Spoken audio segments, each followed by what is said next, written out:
na-realize ko lang, hindi laging kapag may katwiran ay ipaglaban mo.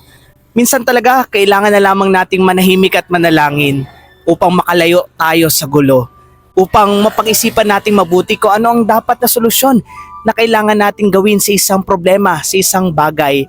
Hindi yung kapag may katwiran tayo ay ilalaban agad natin ang ilalaban na sa halip na magkaroon ng kaayusan ay lalo lamang nagkakagulo.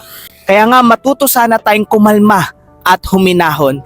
Dahil sa palagay ko, yun ang pinakamagandang pamamaraan upang masigit nating makita at maisip na mabuti kung ano yung tamang desisyon na dapat nating gawin upang sa ating pag-iisip, pananalita at gagawin, hindi tayo makapanakit ng ating kapwa at hindi tayo lalo makalikha ng mga bagay na kung saan magdadala para magkawatak-watak at magkagulo-gulo.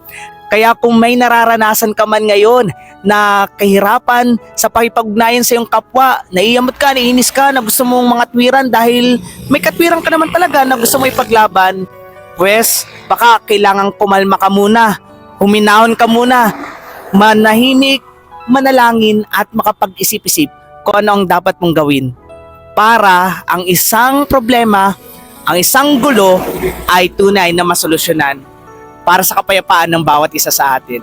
Yun lang. God bless.